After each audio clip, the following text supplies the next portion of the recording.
Coming up on today's edition of the Art Marketing Podcast, I've got another customer interview.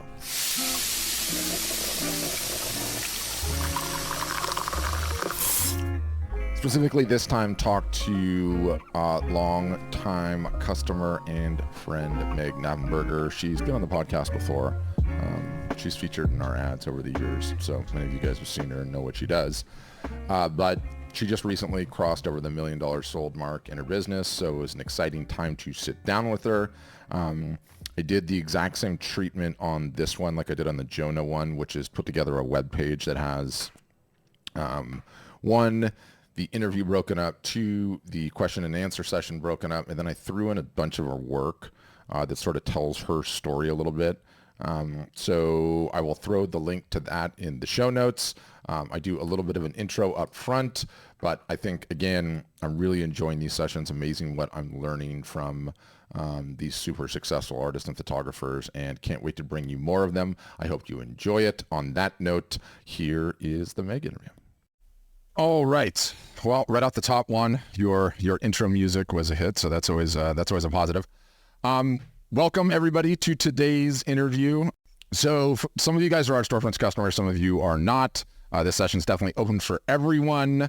And we're sort of working up a new series here at Art Storefronts with the premise that, you know, we're totally blessed as a company to have some insanely talented and successful artists and photographers call Art Storefronts home.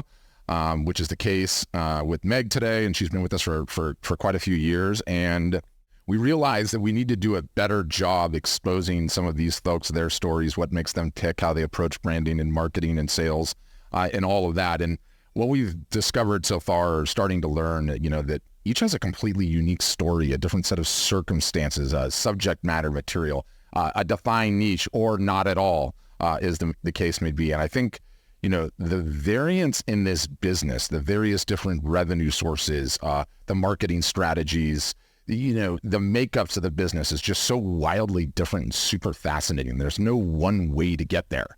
There's no one roadmap that works for everyone, right?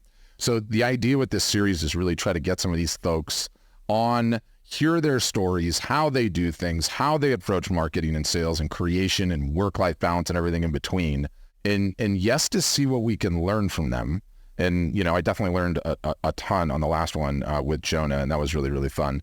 So yes, to see what we can learn from them, but, you know, also to show us what's possible, to celebrate the success. And I know that, you know, being a solopreneur, which just about all artists and photographers are, it is a damn lonely road, filled with ups and downs, and especially early on when you're just starting in your marketing and you're trying to get traction and you're trying to figure out if you have a niche or if you even need to have a niche or any of the above.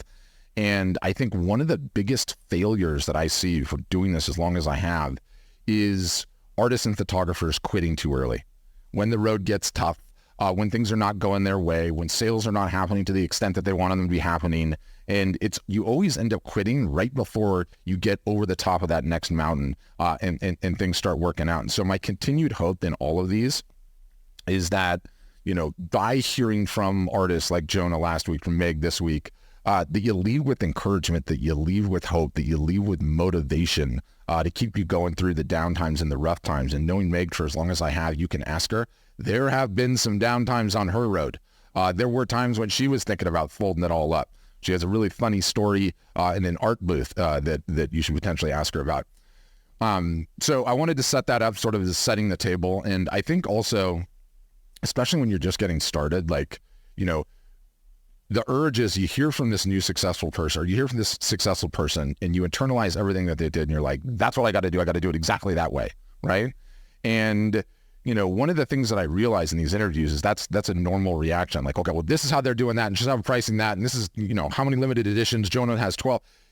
Don't necessarily feel like you have to follow everything. Not everything is going to work from you. It's no different than like a chef who was born in Mexico and then lived in France and had an Italian grandmother. All of that gets thrown into the blender and churned up, and then out comes your style, who you are, and what defines you. So my advice is not try to glom onto any one thing, but take what speaks to you, what you think you can bolt into your business, what you think gives you a new way of thinking, and then Don't become Megh or Jonah, become you, right? And take away from it, what you will. So I think that's an important statement.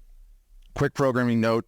The idea is going to bring in Megh, do the interview, do my best Barbara Walters, and then that interview will go wherever it goes. After that, we will go into Q&A. You guys can raise your hands, ask Megh the questions directly. And I like these things just kind of going organically and off the cuff and no prep. Megh and I did no prep, didn't talk to her. I just said, hey, be here at this time. Let's just see what happens. So she has no idea what I'm going to ask her either, which should be pretty fun. If you have to leave, and as the thing's rolling along, if you guys want to throw comments in the chat, a lot of people are doing that. I will see those, and I might ask those questions as Megh, so you can avail yourself of that if you like. And what else? If you have to leave early, or, you come in late, or any of that, well, if you come in late, you won't see what I'm saying here. But if you have to leave early, don't worry. We're recording it. We're going to send a copy to absolutely everybody. And then is one final disclosure before I bring Megh on. Megh's been a customer for a long time, so I've known Megh for quite a long time. Consider her a dear friend at this point, but she is also a bit crazy, okay? Crazy in the sense that early on when she was growing her business and we were trying to figure out at Art Storefronts, like, what are we doing? We sort of worked early on really closely with customers doing case studies. And basically we approached a customer like Megh and said, hey, we have this crazy idea. Do you want to ship it? And Megh was crazy in the sense she's like, yeah, okay, I'll expose my email and my social media marketing, my Facebook to you. And so we worked on a number of different case studies over the years, Facebook ads, sales campaigns, messenger bots. Megh was a pioneer in running live art shows, one of the first ones to do those as well. She's been on the podcast multiple times, and I highly recommend that you guys go back and listen to those episodes because they're super interesting in and of their own sense. But I'm definitely well-versed in her business. And so, Megh, I'm very happy to have you on today. Can't wait to figure out what we are going to learn. To kick things off, quick introduction, who you are, what do you do? And then to spice things up a little bit, Megh, what is one thing that very few people know about you that is interesting and or embarrassing? Oh, that's just a curveball. I have to throw a couple. Not going to warn me about that. I am very type A. I think most people think I'm very laid back, and I'm actually very type A and very anal. So classic. And what's sort of your brief origin story? Who you are, where you grew up, how you got into painting, the whole thing. Sure. I grew up in St. Louis, and I always painted. I was always kind of an artsy kid. I went to KU for a graphic design degree and then lived in Chicago for about 10 years. And I was an art director for a while. I worked, kind of big agencies, small, in-house, kind of all of it until I started my own thing. And I did a lot of food branding, which is why some of my work has food stuff to it. And then I had a injury and had to take a sabbatical from work. And during that time, I started painting again, and I was like, I wonder if I can make this a real job. And it's, the rest is just kind of history. That was about 7 years ago. 7 years ago. Wow. I didn't know that. Here's another curveball. What is Megh short for? Where is it, Megh? Oh, I honestly don't know. Megan. It's short. Yeah, it's short for Megan. So when I got married to my husband, whose last name is Knappenberger, he told me on our first date that I did not have to take his name, which was funny. I was like, I gotta lose a syllable somewhere. So that's when I started my Megh, professionally. Got it. Love it. Well, I've interviewed you a number of times, talked to you thousands of times, what it feels like. Mm-hmm. I'm going to do my best to resist the urge to just go right into marketing, which is the only thing that I want to talk about. Okay. Yeah, I want to start and outside of the realm, and some of this stuff came up in Jonah's interview, and I got a bunch of feedback on it. And I was like, you know what? Why do I never talk about that stuff? Yeah. Does work-life balance exist? Is it a thing? How do you approach it? You're a mom, multiple kids, a mortgage, a social life, and all of that, and you're running a big business. I'd totally be interested in getting your thoughts on all of that. That's a great question. I think my answer to this will be different today than it would have been 5 years ago, than it will be in 5 years. And I think the key to balance, at least for me, is like being very clear about what is happening right now and what do I have to work with right in this moment. So I have an 8-year-old and a 4-year-old. And, 4 or 5 years ago, the struggle and the balancing was different because it was all about physical exhaustion, having a baby and another kid. And then, as they move forward, the challenges kind of change. And so I think, right now, the challenge is different than physical exhaustion. Now it's about, there's a lot of stuff going on. And so our challenge is like, how do we manage the calendar of all the things? And so we just spent a bunch of time like reconstructing our calendar, making sure we had a digital display in the kitchen, and, just working with what we had. So I think for me, and I think everybody has this, everybody has life stuff. Some people are caring for aging parents or, dealing with chronic illnesses. Like everybody has stuff, whether they have little kids or not. So I think this is, applicable to everybody. Is just like, for me, it's about getting really good at looking at like, what do I have to work with right now? What can I actually like really depend on? And then what's the most important thing I have to get done? And everything else, like I just have to let it fall away. And especially when my kids were younger, I think that it was hard because the balance was so much more shifted towards family and kids and the unpredictability of that. But what I've found over the past, like really this year, something has happened this year with their ages that I've been able to like start going back through the wreckage of the past 5 years, like picking up some of those things that I had to leave behind and kind of dusting them off and like bringing them back in and having more balls in the air. So I think balance is like, it's not a thing you just set and it just like stays. It's like constantly every day, all day long going like this. And we have to just be flexible to things moving around and changing and just like being really good at stopping and saying like, what's the most important thing right now? What can I move aside? Because we can get real tunnel vision on this is like me, completely me. I can get very tunneled on like, I've got to do this thing and forget to look at like, is this important? Does this really matter? Is this important for like what I'm trying to do? So that's my balance. No, it's such a great answer. I mean, my kids are 5 and 7. And so just, at some point in time, you get old enough and wise enough to realize life has seasons and just to go with the flow. It's not much else. Totally. We're in the same parenting phase, so we can kind of sometimes commiserate about that. Yes, indeed we can. There are seasons. I want to hear about other inputs. What other books or podcasts or YouTube channels do you feel like's been instrumental over these last 7 years as an input to really help you hit levels and do what you do? I want to do that like thing to talk about. Yeah. Well, I think for me, it's been about like really opening up to the research side of things, something I've always loved. And, when I first started painting full time 7 years ago, my style, it's like kind of has to do with my style. Like I was working like really fast and feverishly and like, oh my God, I got to make a million paintings, like, and I, over time, have started to let myself slow down a little bit and made time for these things like research that really totally impact how I work. So for me personally, I love science podcasts. I love Radio Lab. There's a podcast called Ologies that is fascinating. That's about all the different types of ologies out there. And books about, so that's kind of like the research side.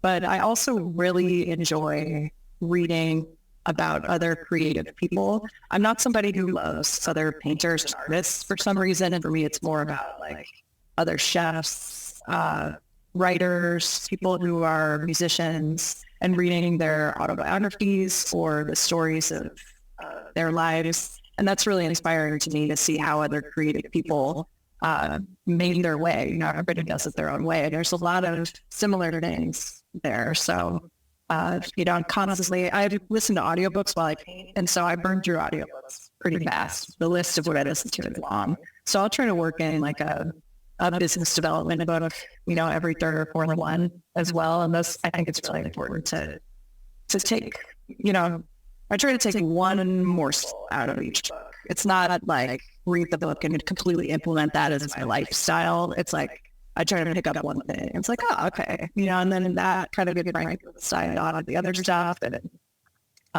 everybody kind of, you pick something up from a book, each time.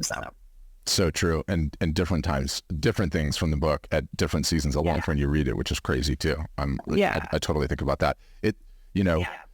Not to go too far down the rabbit hole, but like early on you start reading a book and and you're like, okay, I've started this thing. I got to finish it. Right. I have to get all the way through it. And maybe it's a bad book, and learning how to like put the damn thing down when it's not giving you any value and just move on. Huge. Yeah. And then learning, if you get one thing out of that book, do you know the ROI? That audiobook costs you $7.99. Anyway, love that. Yes, totally agree. Put books down when they suck. Yes. There's no rule. Massively. And, Meg, you said something there, okay, that you don't really like following other artists and photographers. Do you want to explain that to half your follower base? Okay. Everyone always complains all the time. All that follows me, artists and photographers. Meg, we've used in our ads a ton of times, so we have like ruined her social accounts with artists. I just kidding. I mean, like, as if it's not on social media, you know what I mean? Like reading I don't read about famous singers. I read about like the other people. I don't know why. You can psychoanalyze me for that later. Okay. On the list. When you went full time, so 7 years ago now, you had a full-time job. Did you literally burn the boat? Did you quit and say like, I'm going to make this a thing, it's going to happen? Or were you like, I'm going to keep the job and this is going to be the side hustle for a couple of years? Curious about that. I burned the boat. And at the time I had a back injury, and I kind of like went downhill over the course of like 8 months to the point where I really couldn't work anymore. And so at the time I was running a branding studio, and I had a couple of employees, and, I had a pretty big thing spun up, and I had to completely implode that and, tell all my clients I was done, and, I had to completely set it on fire.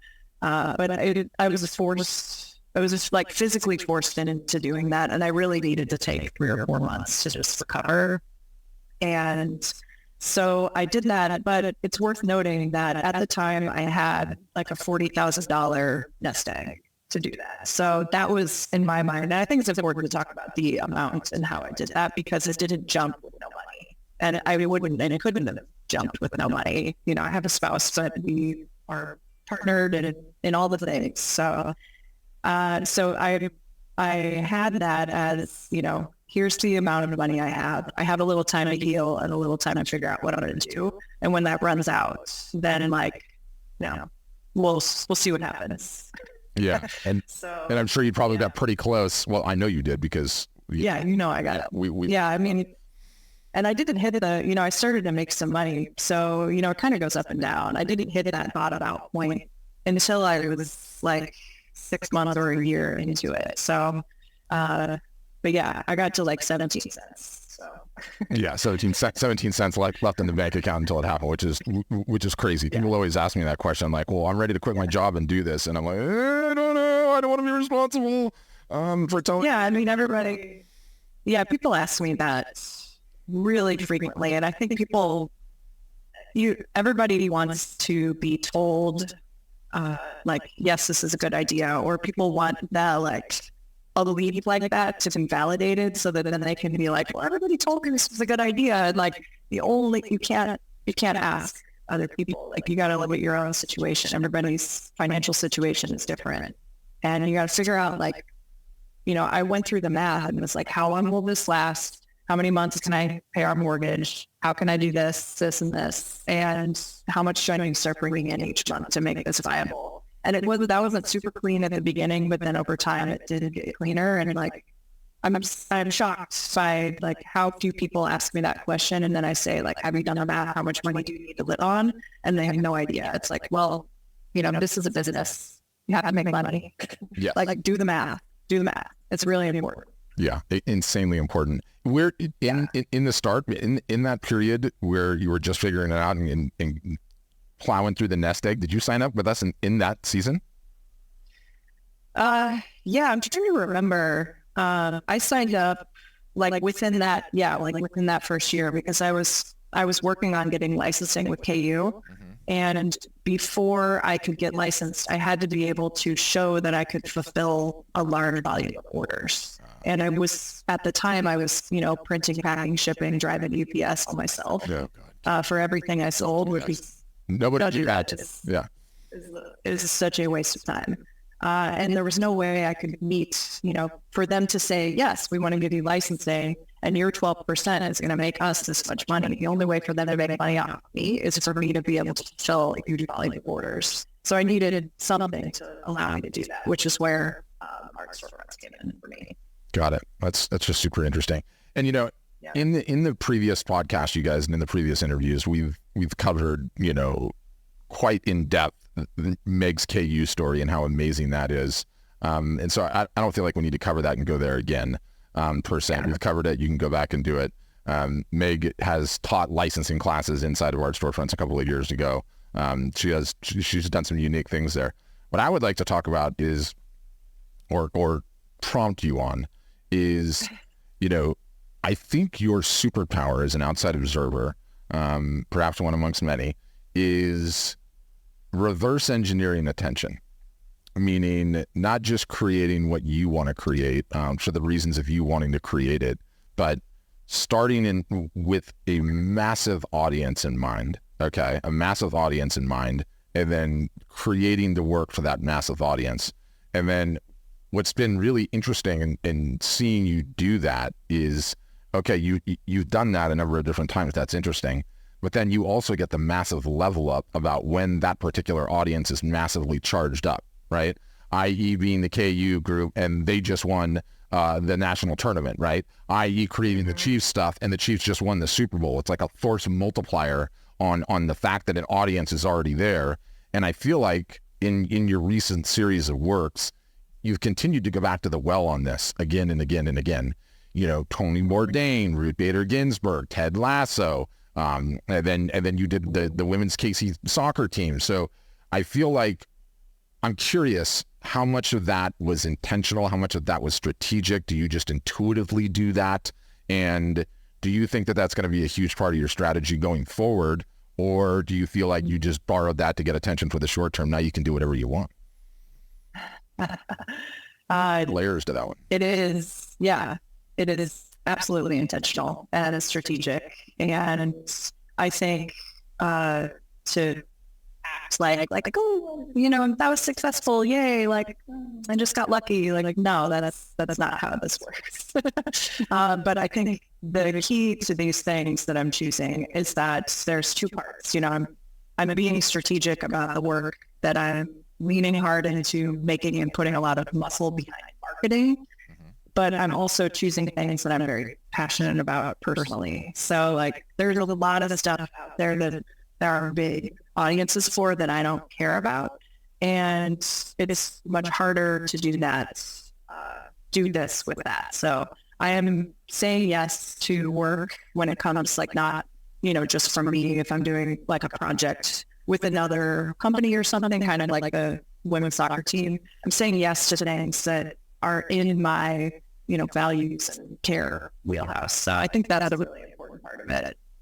And I think like being able to reverse engineer is just, I think this is a skill you can learn and perfect. So it's not, I don't think this is a personality trait. And I don't think very many things are. I think we can learn how to do most everything. We can learn how to be confident and we can learn how to do all this. So to say that this is my superpower doesn't mean that anybody else can't learn how to do this, because as artists and photographers, like the reason we're good at this is because we can imagine things and we can imagine like, this is how I can see this piece playing out. And really it's doing that exact same thing just with marketing. It's like thinking about like, well, what do I want? And then how can I do something that fills that in, and thinking about the end and then just working your way backwards from there. And that really helps me to decide like what's the work I want to be doing. And that doesn't necessarily mean it's the only work I'm doing,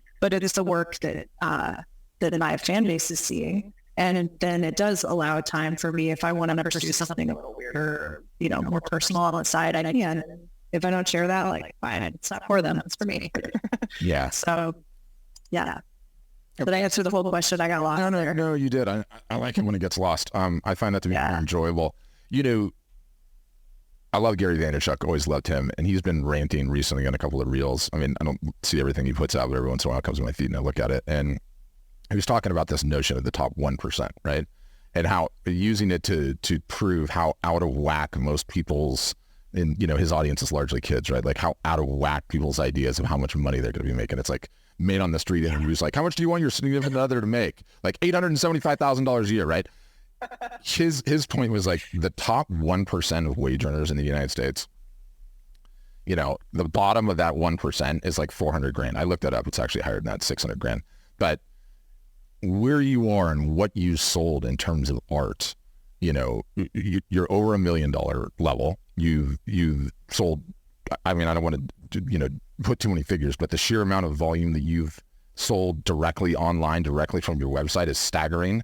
I believe it firmly places you already in the top 1% of art sellers in the United States. Obviously not the very top of it. It's a huge percentage, but have you thought and reflected on that? What an incredible achievement that is in 7 years. And then the follow-up is what is the ambition for your art business? Because you're so new into your career. You're just getting started. I mean, 7 years is nothing. That's a blip, right? I mean, I've got so many people that come onto the art business webinars that are in their 70s, 80s, and 90s even. So when you think about that arc, like what ultimately, how far does Megh want to go? Where do you want to go? Have you thought about it? Have you thought about it? Oh yeah. Hitting, so I rolled over the $1 million in sales mark, I think earlier this year, like within the last year, I hit that marker. And my dad helps to track some of my royalties, like some of the really specific stuff for KU. And so he was kind of like keeping track of that number. He's like, you're getting pretty close here. So definitely, within my own family circle, we had some celebrations of that because it's a huge deal. And it was a big moment for me this year because at the beginning, when I started out, my goal was let's just see if this works. Like, let's see if I can make a living, which, is modest. And, the goal was really simple and small. And I think this year I finally realized, like, I was feeling a little bit kind of like, where do I go next? What do I do? Like a little bit unhinged or a little untethered at the beginning of the year. Mm-hmm. And I sat down and I was like, you know what? I'm untethered because I proved the original thing. I figured like it works. People like my work. I'm good at this. People are buying things. Like this works. It's time to move that aside and think bigger. Like this.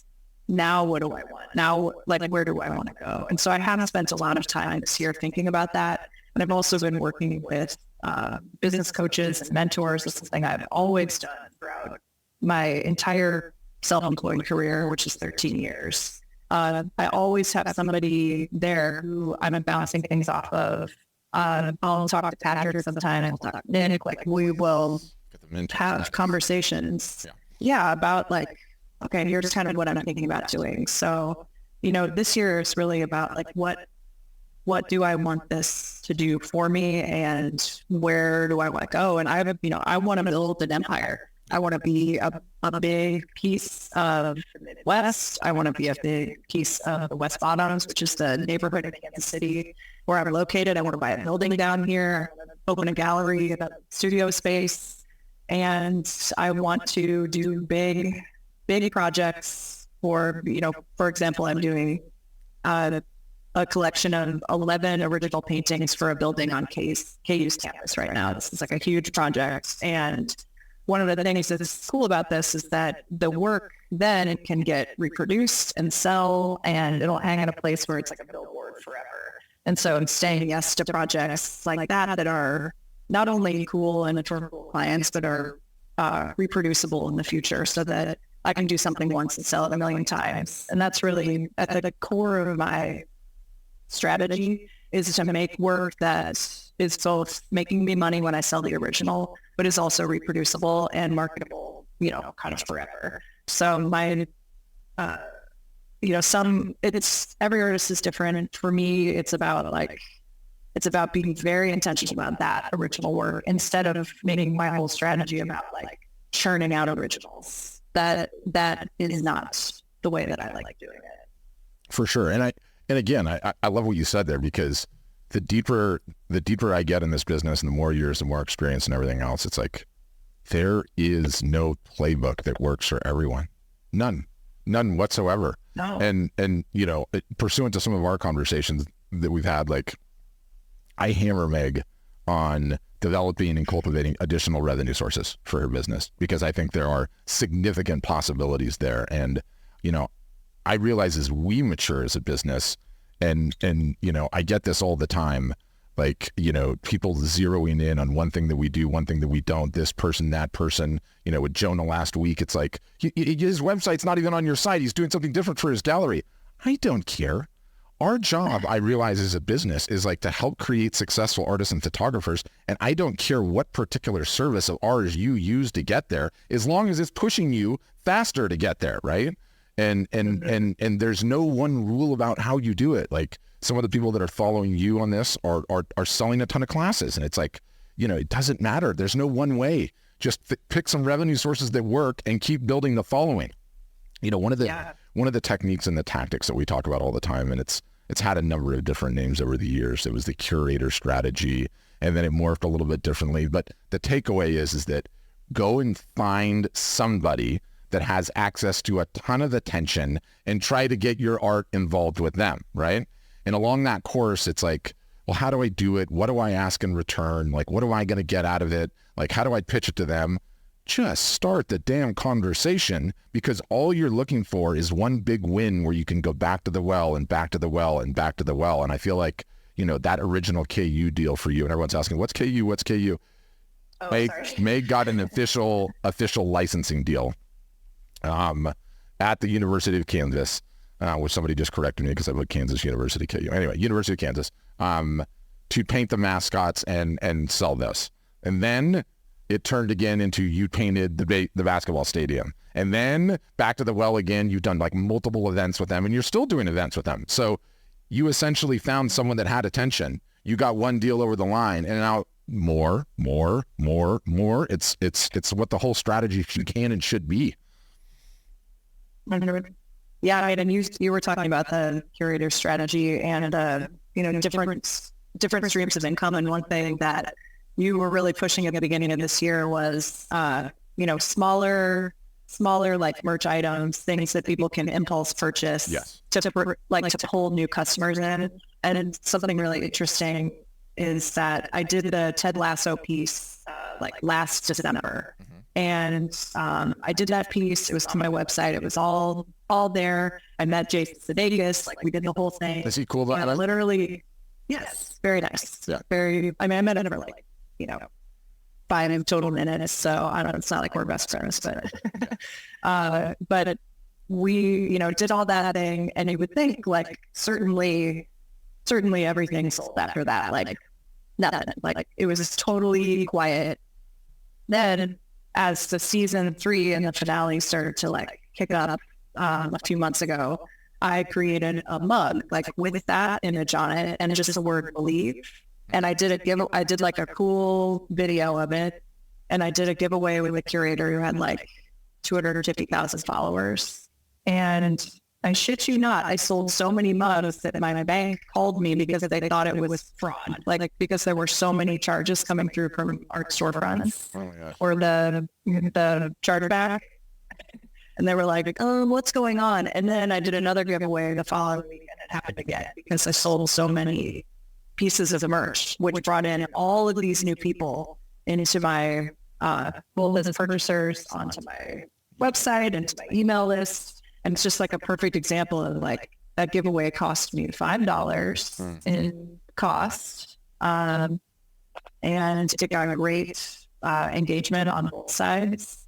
And that pulled people in. And then Patrick tells me call me in 5 years when one of those people buys $100,000 worth of your originals. How it works. Which is like the end game of that strategy, which I totally believe. So it's a great example. Customer, the easiest customer, the one you already have. Also, why you raise the prices on your originals, but we don't need to rant about that currently. But it's also a good example of like, one more thing about that is sometimes the work, like for things like Ted Lasso, that's a thing where like somebody's more likely to just buy a TV character and they like it. They're not as likely to buy the higher price point things. And so like it was a great image, but it just needed to like find the right thing. So even within my own work, sometimes I have to like, some things look really good on this thing and I need to like put all the weight behind that. And so that was a good lesson for me this year too. For sure. Now, I put in my notes to ask you this because one of these last times we were on the phone, you were like questioning a little bit whether or not this branding, and I should say like, everyone's like, how do I brand myself? What do I do about branding? And one of the lessons I learned earlier in my career is sometimes you don't have a damn choice in it at all. Sometimes your audience brands you.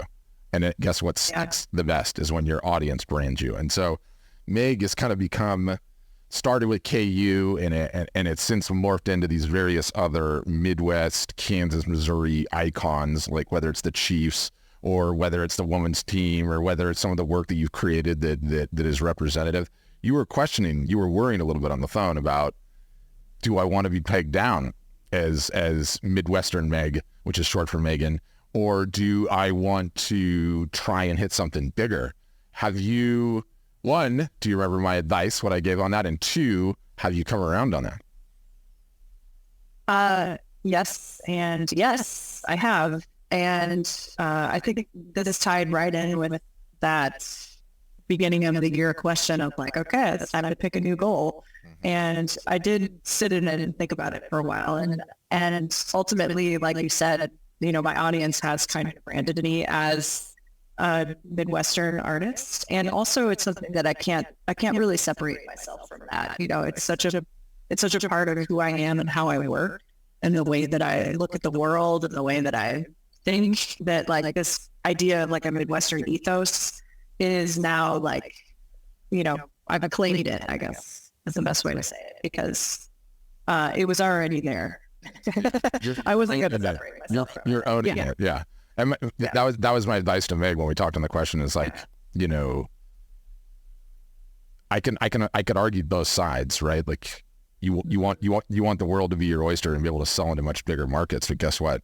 The Midwest is pretty doggone big market. There's a lot of action there, right? And owning that is not such an easy thing to get. And with each additional step, you keep getting higher and higher up the chain, which I think is extremely interesting and all that.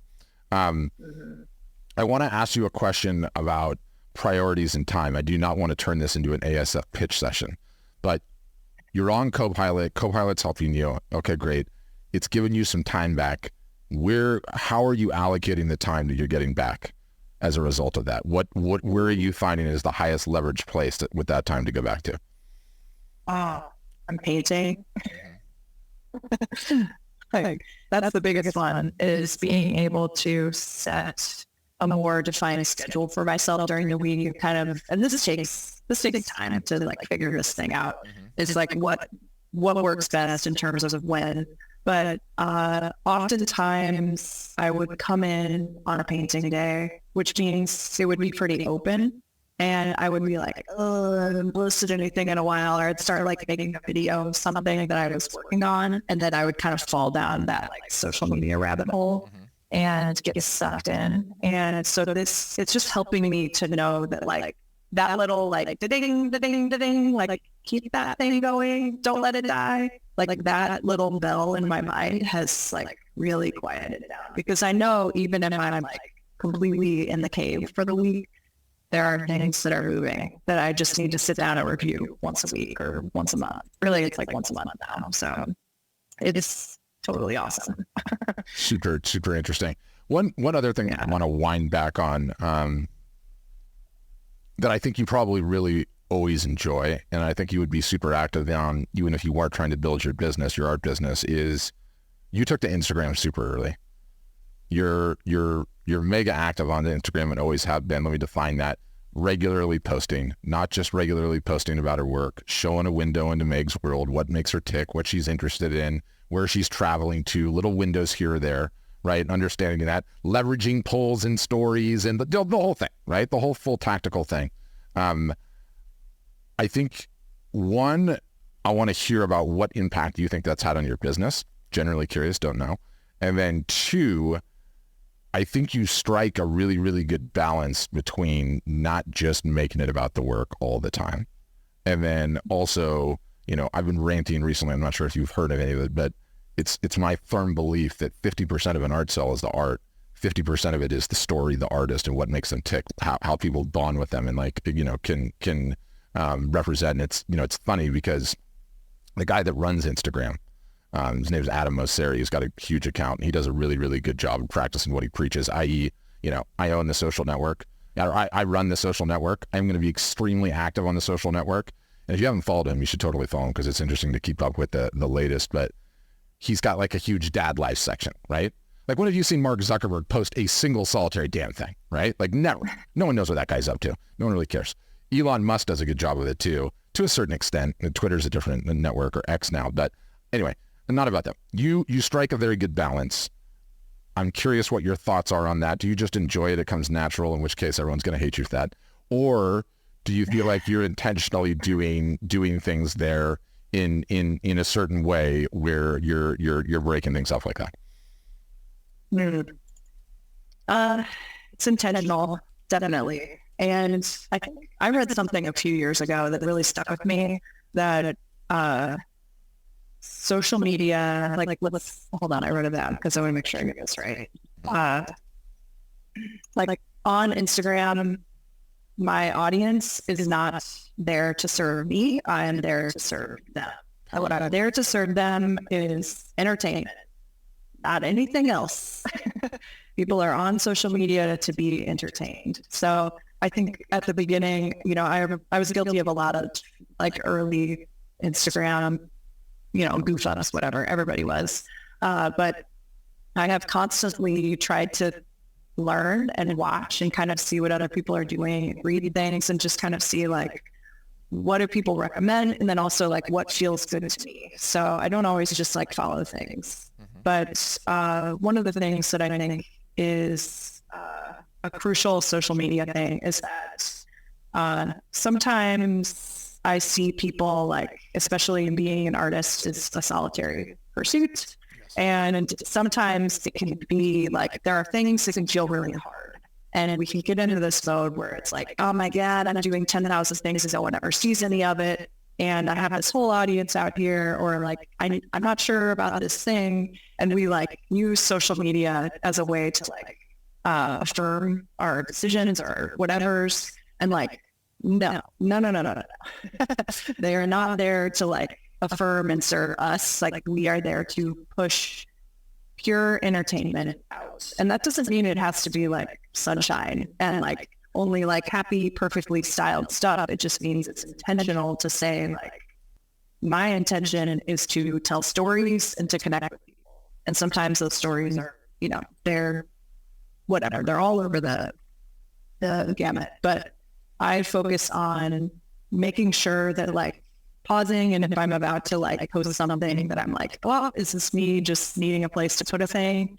Then it is like remembering to like not bring my personal baggage and shit into my social media business, because it is a business and these people are customers, and like all of that other NXT stuff is like, it seems like an oxymoron for artists and creatives to like separate our personal baggage from our businesses, because it's just like, people expect that's what it is, but like there needs to be a place for that. So that is like, that's where these mentors, coaches, probably therapists for everybody. We all need therapists. Like, that's where that stuff goes. So I think being really realistic about like, this social media can't, like Instagram is for my business. It is for making connections, making sales. And then, you know, when I post things that are kind of about my life or about my family, it always has like a little tie back to the work. somehow. So it's not just like, look at my kids, they're so beautiful. It's like, look at my beautiful child, but also the gallery of art that we've collected. And it's, so I try to like make it so there's always a thread, because it's confusing for people who follow you, and they ultimately will unfollow you if you're on there like complaining about filing your sales tax too much, which sucks, but like it's not for there. So I could like rant all day about no, it's a really sage thing to say. I mean, what was interesting is how you inverted that and said, they're there to be entertained, right? And when she says that, I think that's a very, very interesting way to use the language. Now, if you follow Megh's social, and apologies in advance for doing this, Juan has put it in the chat. I think you guys should follow me. Just deal with it. You already dealt with it. Come on down. You're still marketing on there. You're still tying it back to the work. You're still showing off the work. You're still showing off your process, all throughout it. So don't think that Megh's not doing it for the work, but that lens of like, they're there to be entertained, I think is fascinating, because once they're bonded to you, then, the rest is just all downhill from there. What are you up to on Instagram now?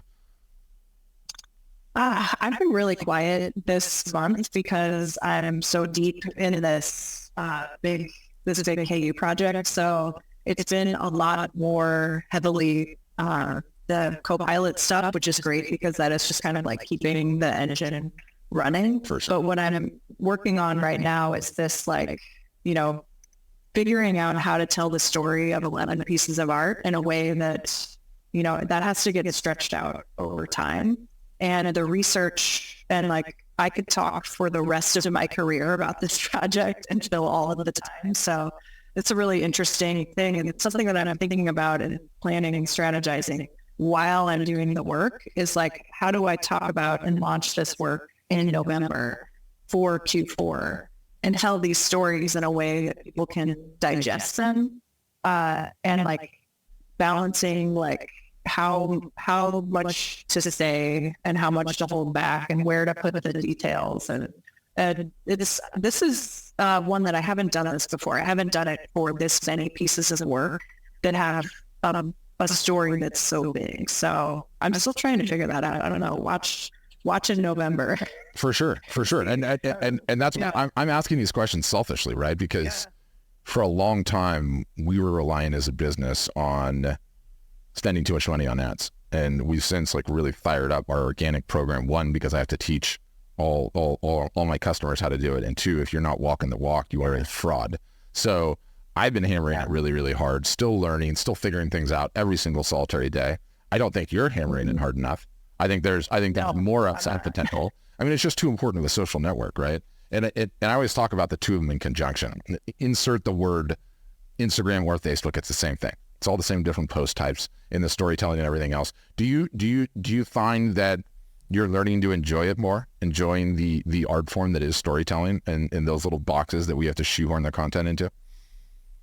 Yeah, I am, because I think, for one, seeing it for what it is really important. And, stopping, like, one thing that helped me a lot with that was, like, I don't write and post at 9 p.m. anymore. And I did all of my social media from, like, 8:30 to 10 p.m. for a long time. And I grew to hate it because of that. And that's, like, the key time when people are on. But ultimately, like, that was making me unhappy. Yeah. So I think that's a big part of it. It's just like, make it work for you. If posting at noon every day works for you, like, do that.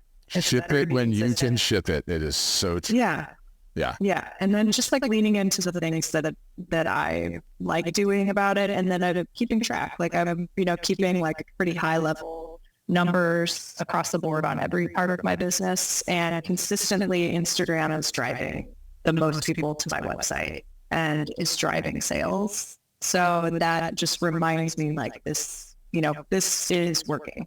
People are coming. The follower numbers are going up.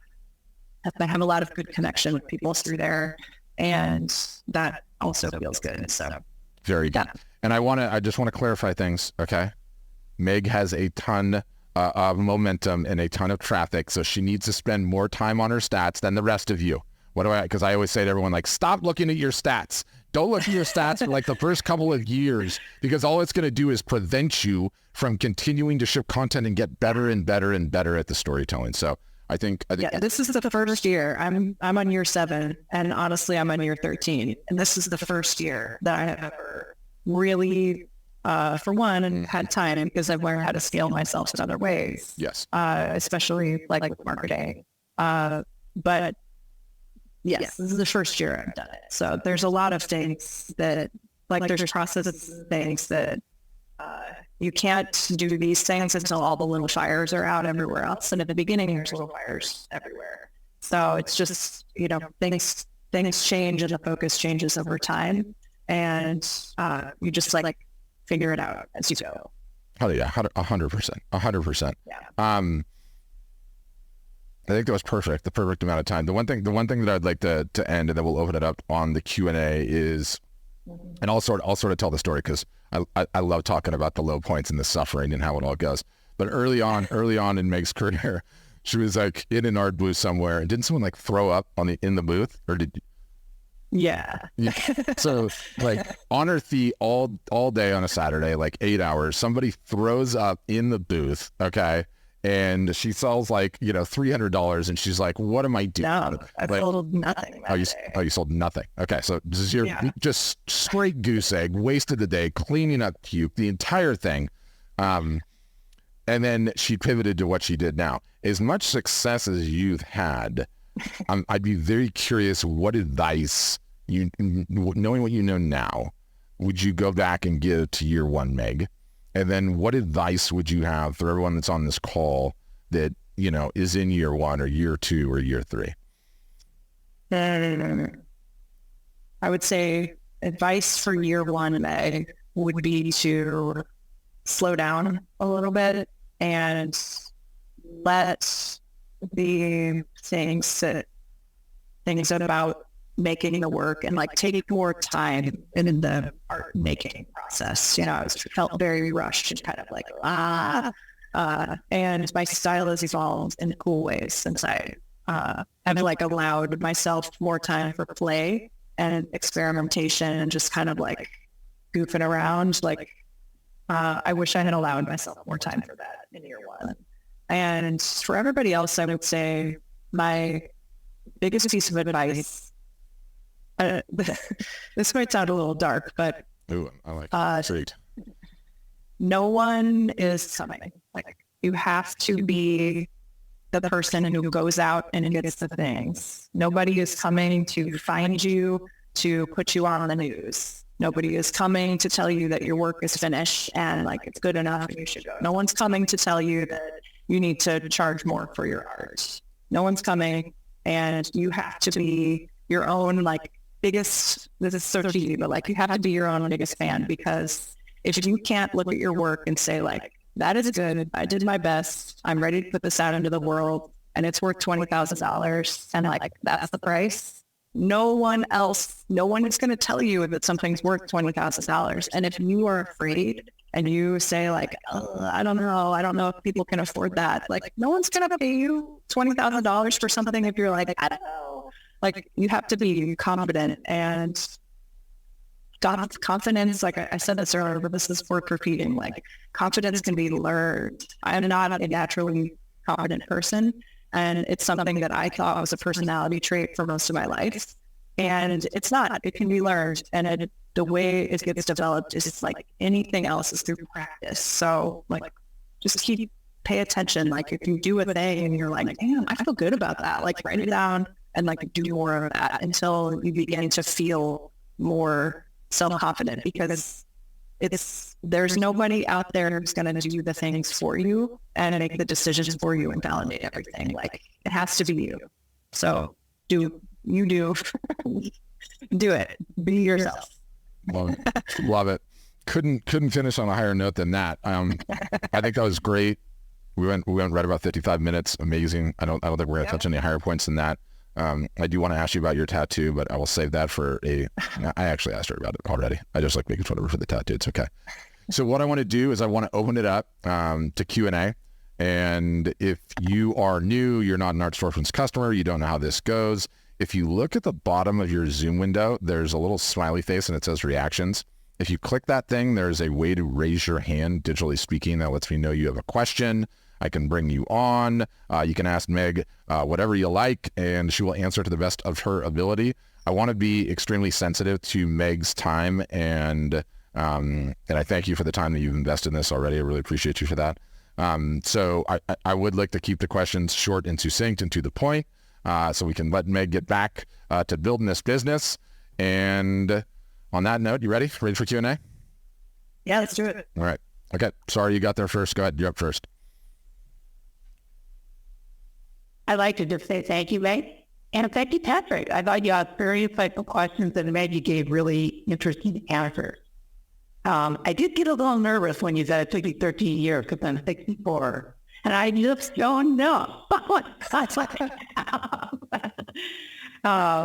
And I also thought your comments were very insightful about coaches and mentors and the importance of that. I've done a lot of that in my prior career. I also dumped my corporate career 12 years ago and went full bore into my artist career.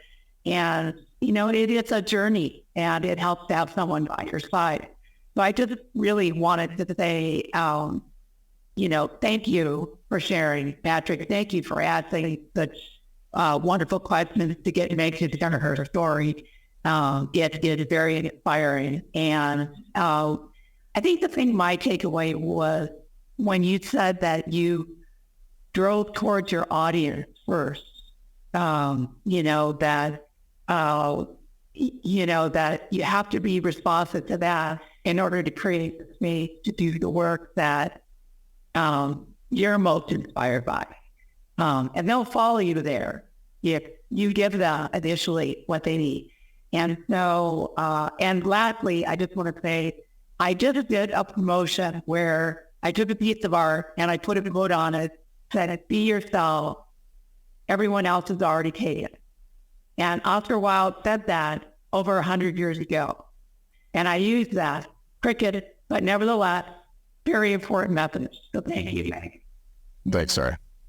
Awesome. Thank you. Love Oscar Wilde. Okay, Sandra, you're up next. Go ahead, Sandra.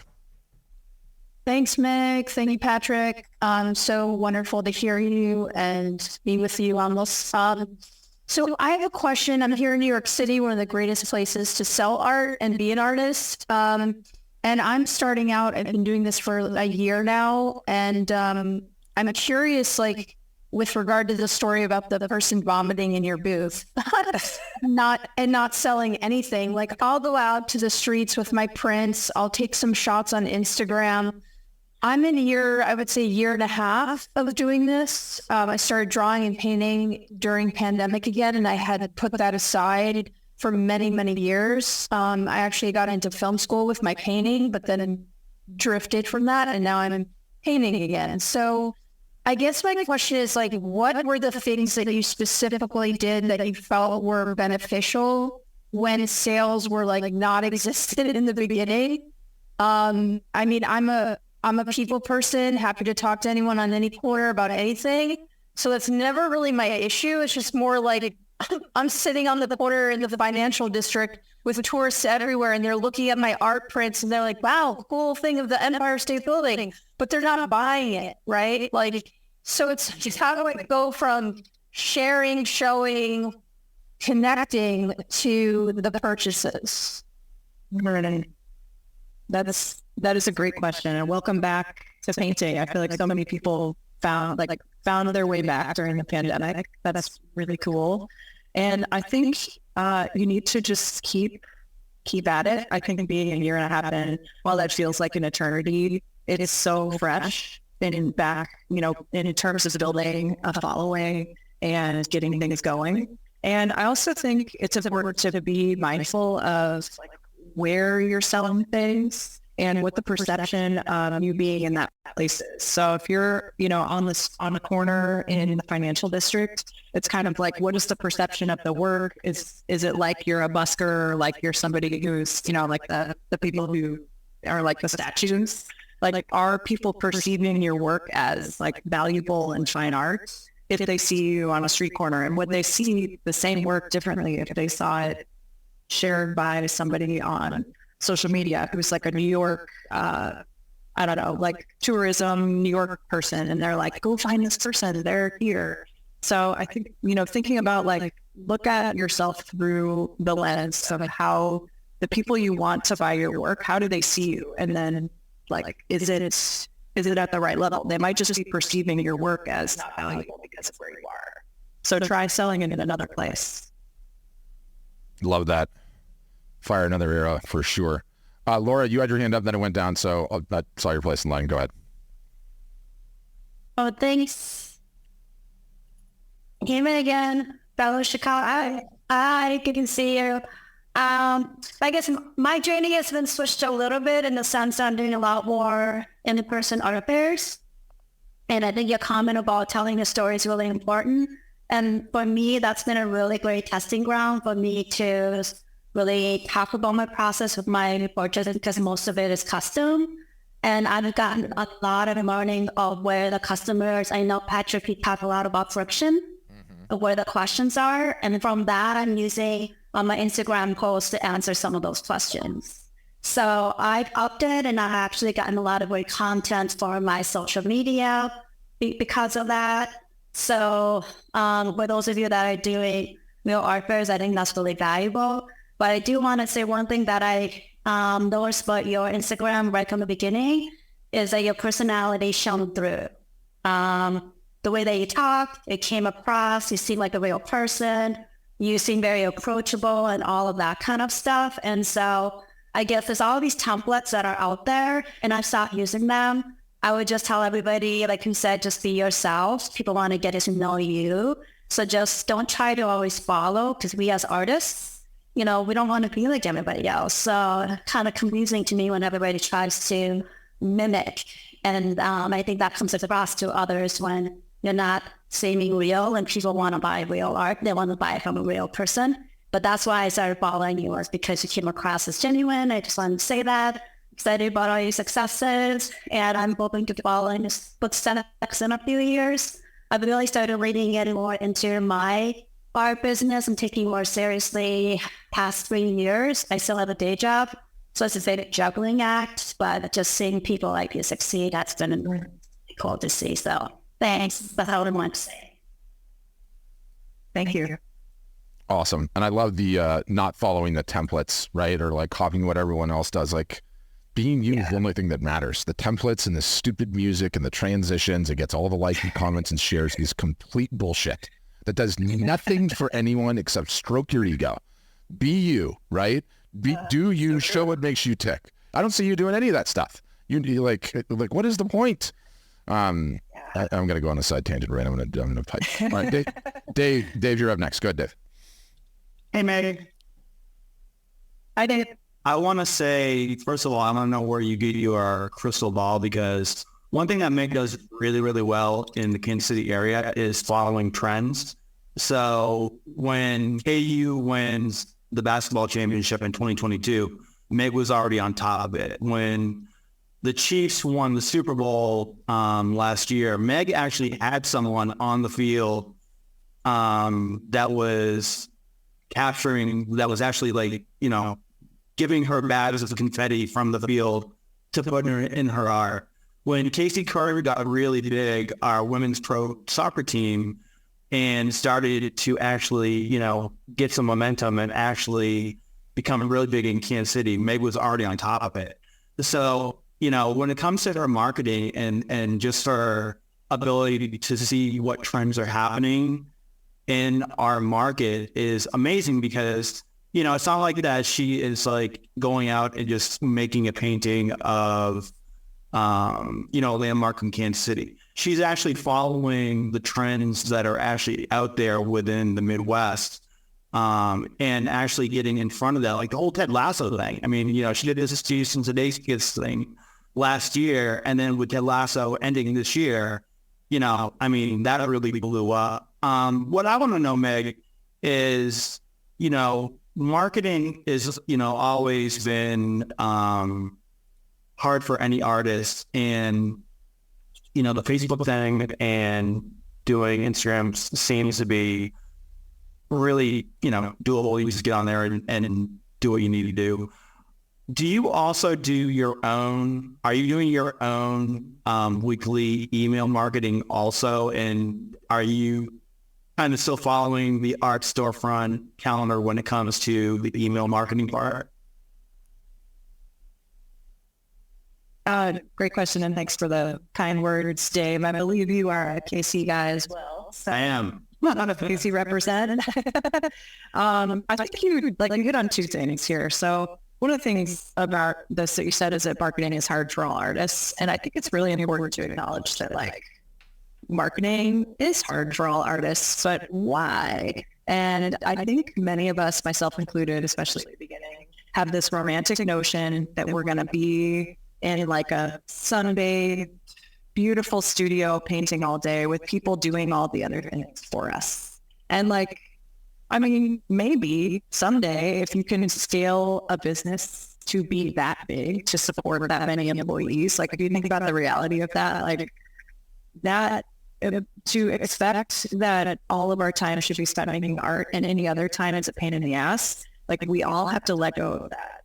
Plan bare minimum, and then Patrick will probably want to correct or hate me for saying this, but 50-50, 50% of your time you're creating, 50% of your time you are marketing, and you are doing the administrative, business, all the other things you have to do. You got to order canvases, you got to, pay your studio rent. It is not realistic to expect that we should be spending all of our time doing other things, because then when we do the marketing, it's I hate this, or ooh, sales. We're all, if you are selling your work, you're a business. And if you're a business, in order to make money, you have to make sales, which makes you a salesperson, and you have to sell things. These are just things we have to accept. This is part of, unless you just want to make art to make art and not make any money off of it. So I think there's common things about artists and being an artist and all these things that we need to just let go of and accept that these are the things. And then once we get there doing the marketing, it's not always easy, but it's easier when we can accept and appreciate it as it's part of the process. It's important. This is how I connect with people. This is how I tell stories, and then finding ways to make it fill your cup. So the way it fills my cup, you're asking about the weekly email marketing. I do write that, and I focus on trying to tell a story and to do the other part of my creative process, which is sharing some of that research or storytelling. And that, the long form and the way that it gets written, and it shares a lot of photos, whether or not that's best practices, I kind of don't care, because it makes me continually do it. And people do respond to those emails and tell oh yeah, once upon a time I had this story too, and I've had this great rapport with people because of those. So, and I do, I kind of go on and off following the calendar. I'm not a great follower because I sometimes am on projects that kind of coincide with it. But the Copilot has really helped me to capitalize on sales of the sales times that I wouldn't have otherwise run. And it's helped keep, summers has traditionally been a slower time for me sales-wise, and it has not this summer because of that. So yes, following the calendar by way of Copilot. and I completely love what you said. You know what the best practice is? 95% of it, just doing the thing. Did you not lose the opportunity? Did you ship it, right? Did it go out? That's totally a huge part of it. Okay. Yeah. Great question. Next up, Jim Peters. Hey, Megh, thank you for doing this today. Hey, I've always had a question about transformative art, and I'm sure you know that term. And I'm wondering if that's what you exercised when you did your initial KU piece. I don't know what you mean by transformative. Can you explain that? Okay, well, if you do something for example, you do a celebrity, and you copy a photograph and do it verbatim and make it look just like a photograph, then it's copyright infringement. But if you do something that is really sort of an implication of that person with your own style, then it's transformative art. It's all about the legal sense of using things like the KU bird in your art. So that's my question. Did you have the legal right to use that initially, or how did that happen? Yeah. So this is, I would say, one of the most common questions I get from art storefronts and other artists. It's listed in the chat like 7 times already. Yeah. So I was going to prompt someone. Yeah. Yeah. So I will cover it. I like to look at this in 2 ways. So for the KU University of Kansas Jayhawk logo, yes, I have licensing granted to me from the university to use that icon, and they receive a royalty percentage back for every sale that I make. So when I created that work, I did so to get the licensing approval. If I didn't have licensing approval for that or the other landmarks on campus, I could not sell that. That is a very, very clear cut, like, don't take a logo and paint the logo and then sell the work without getting licensing approval, because that is very clear cut. Where because it is a corporation, a big company, like, don't paint the Nike swoosh, don't do any of that. So when it comes to things like painting portraits of people, like you said, I can't just go out and get my own photo of Jimi Hendrix, who is not alive anymore. So I have to work from source imagery for that. And when I'm creating the work, whether or not it's considered transformative would rely upon there's like a certain ratio. It's all very blurry, murky. Like, I would need a copyright attorney.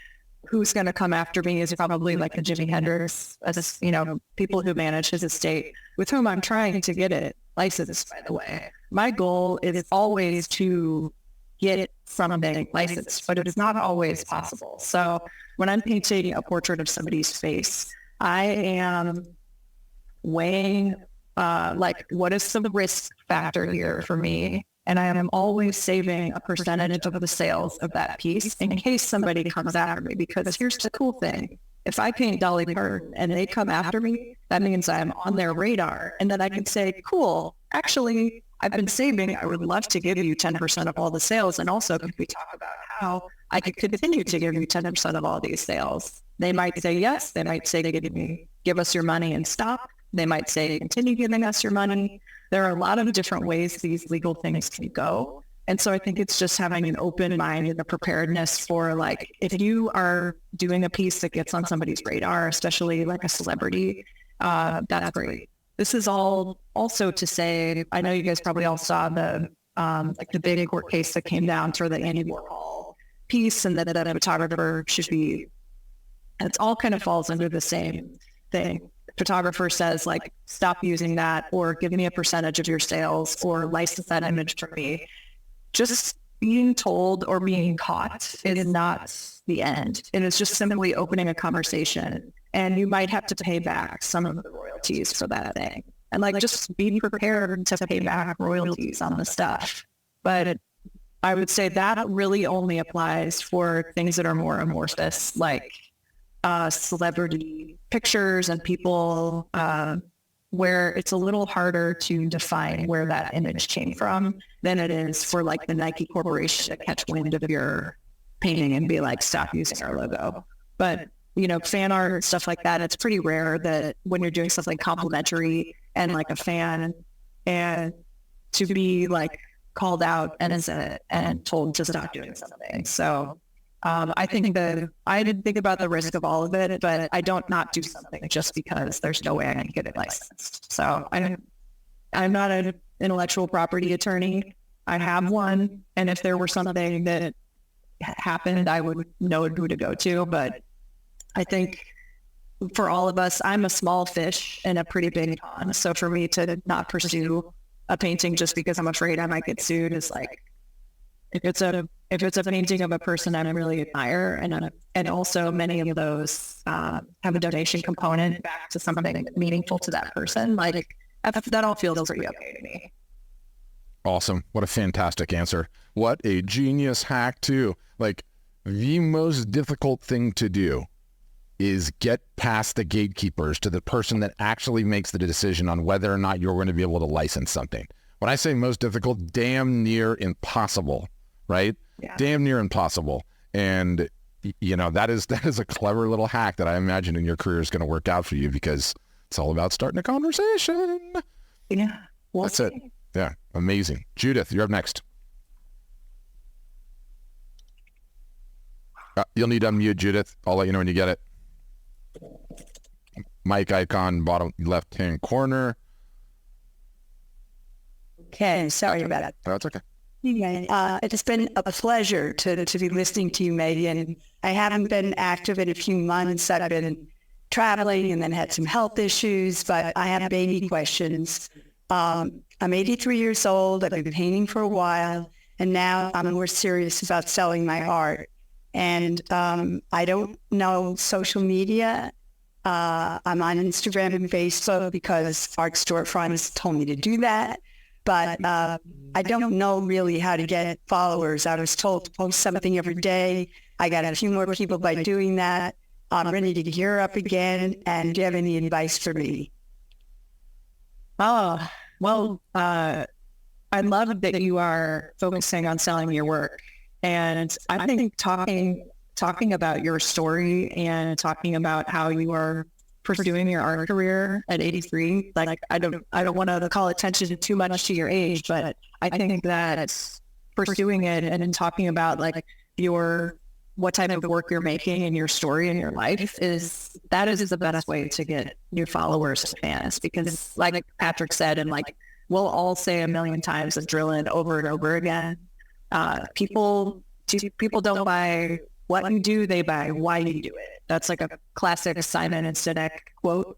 And it's true for everything that you ever buy, ever, even toilet paper. Like you are buying things whether you are conscious of it or not, because you feel something about that brand, or you trust them, or you like them. And it's the same thing for us as artists.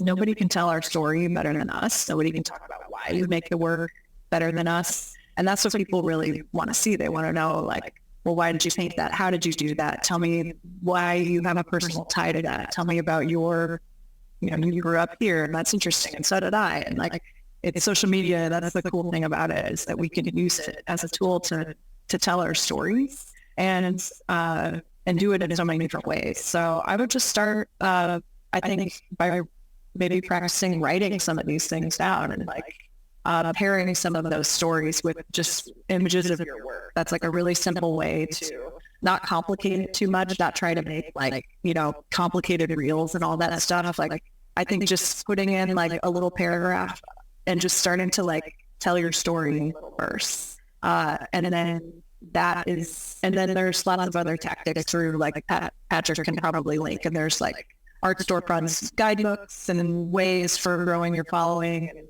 curator strategies and stuff. But getting into the habit of like, how are you going to entertain people, and how are you going to tell them your story through social media? Like start practicing that part of it, and then you'll get the hang of it through there.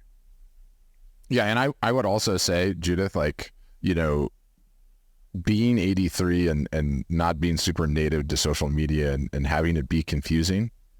I'm 44 and it's confusing as hell to me.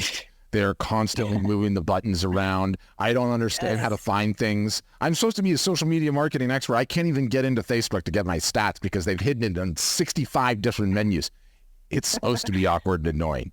That's never going to go away. And then when you realize that, you're like, I'm just going to go for it. I'm just going to go for it and click and move and do everything else. So stay encouraged. And like, there's so many avatars that are coming on, like Judith, where this is like the most beautiful thing of your guys' location. There's no off switch. There's no off switch. It's with you for whatever God gives you on this planet. And then when you contemplate the number of years that you have left to like keep going and have purpose later in life and still be able to sell and have a business, it's insane. It's amazing. Do I love marketing? I love marketing. As soon as I'm retired, am I going to still be marketing? No. Like, I don't want to do this for the rest of my life. Like, where's my artistic pursuit, right? Like, I want to go cook, or maybe I'll start photography. I don't know, but great questions, Judith, and welcome back. Okay, Janie, you're up next. Go, Janie. Hi there. Thank you, Megan. It's been great, and I've written down a lot of stuff that you were talking about. I have a very basic question. I am new, like the last woman, and I'm 70 and just starting. I just got my first sale of an original. Nice. Hey, everybody clap. Yeah. I wanted to ask, how did you do the mail out? Did you take it to be professionally wrapped to be shipped? My husband says make sure you get a signature and insure it. And then once you got it going, let's say I do a show or something for my basement and I have to sell a whole bunch. Did you and your husband wrap and ship, or do you have a professional do it? Well, welcome aboard. And congratulations on the sale. That's huge. And yes, Pat, I was asking the same question when I first started out to some of the other members of Art Storefront, like how in the hell do you pack up your originals? Because this is a thing like we all have to deal with. And when I have one great hack for future sales that I'll share. So I'll make a note. So you can do several different things. One thing you can do is just take the piece directly to the UPS store or to FedEx and pay them, and they will pack it securely and ship it out. This is kind of expensive, so you need to backfill in the pricing on your originals on your website to allow for this. Typically, it depends on the size of the piece. It typically is like $100 to do that, and I think the last time I shipped a piece there, it was like a 4 foot by 6 foot piece, and I had them pack it, and I think it was like $400 to ship it. So keep that in mind as you guys are setting up the pricing for your originals. So you can definitely do that. There are also people, now what I do is there's a person in Kansas City who comes to the studio and picks things up, brings them back, and packs and ships them for me. So that eliminates me having to schlep them out to my car, or in many cases they're too big to fit in my car. So now I have somebody come and do that for me. But you can do that also. The hack, I would say, is for originals, especially if you're doing a commission for somebody who's out of state, order the canvas online and have it shipped to you. And then you have the box that's the perfect size. And then when you ship it back, you don't have to pay to have it packed. So I do that a lot, especially with larger pieces where they will build a crate for the canvas to come in. And I have the crate, and then I just pack it back up and ship it. And you can have somebody come pick it up. You can schedule a pickup with UPS or FedEx to come get the piece too, so you don't have to schlep it out. Love that.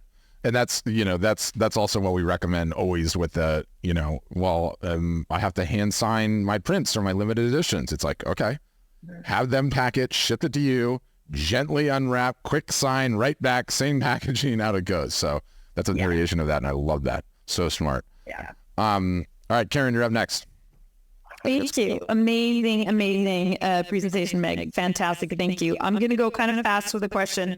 I'm curious about art retreats and art residency programs. I've been researching them lately. They look very inspiring. Have you done them? What are your thoughts on that? And then curious about everybody else here. Have they gone on them? Are they inspiring and worth it?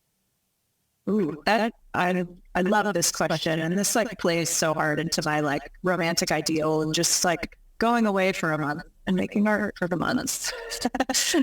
For me personally, because I have small kids and it's unrealistic for me to leave for that long and go to a residency now. I hope as I get older, my kids are a little easier. I will and hope to do this someday somewhere, but I don't have personal experience with it now.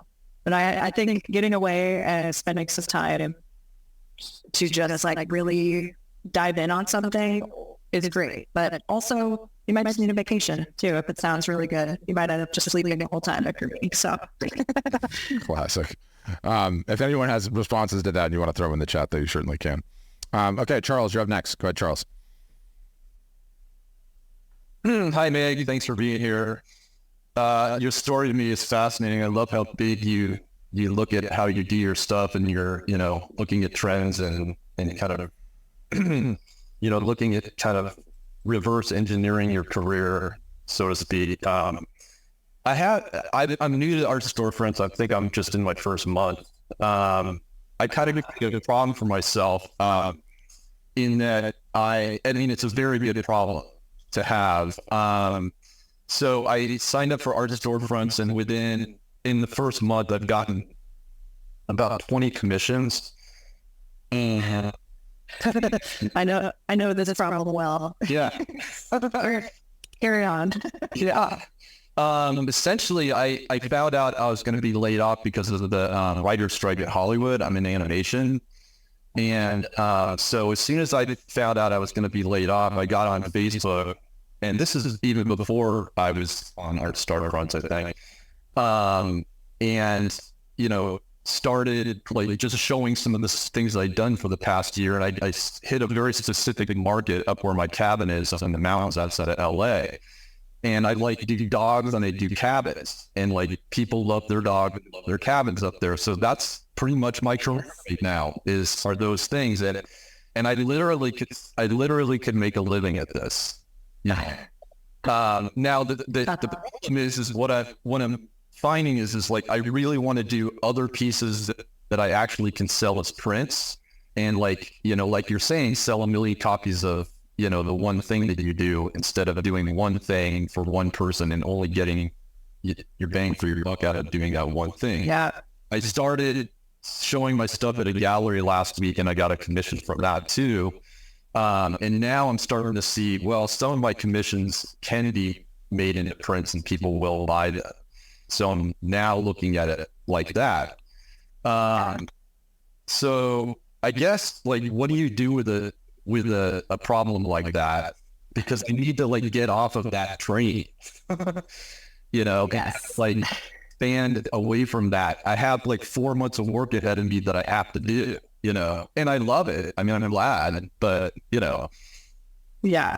I'm wanting That to is- see myself go in another direction.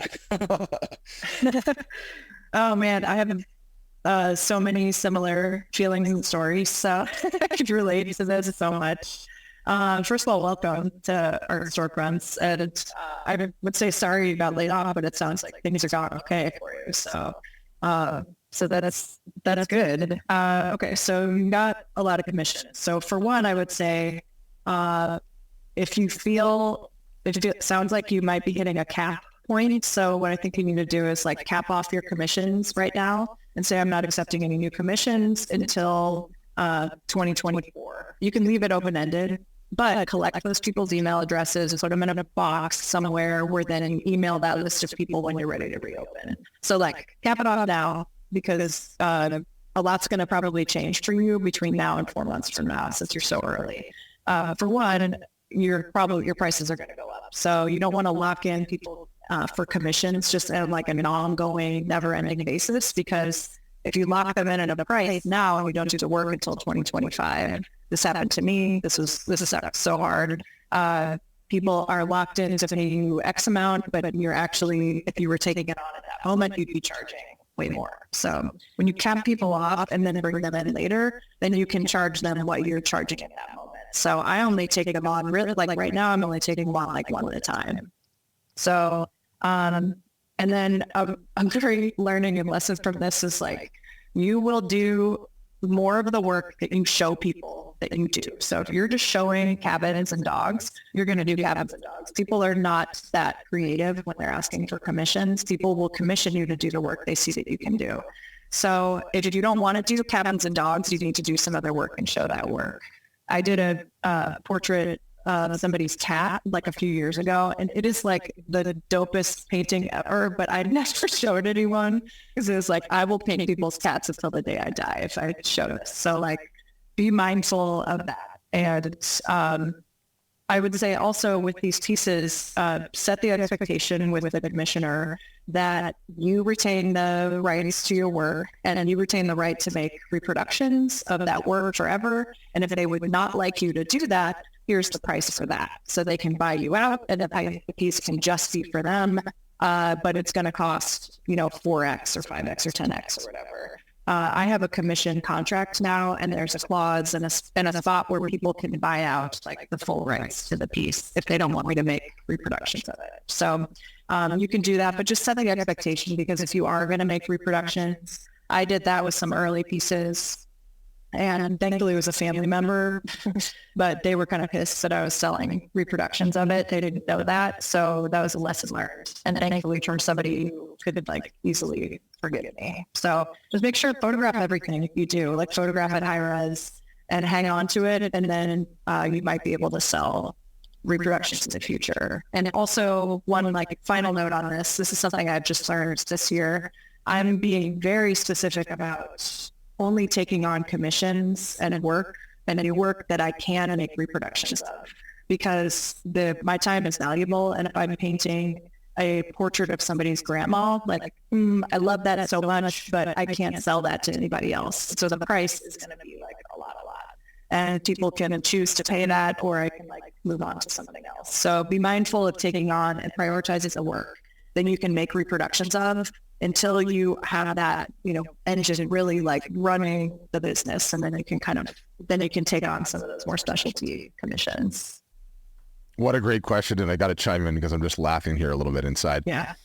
Number one, in terms of the commissions, the difficulty with them, specifically animals, and I want to talk specifically about dogs because the dogs are different than the cats a little bit.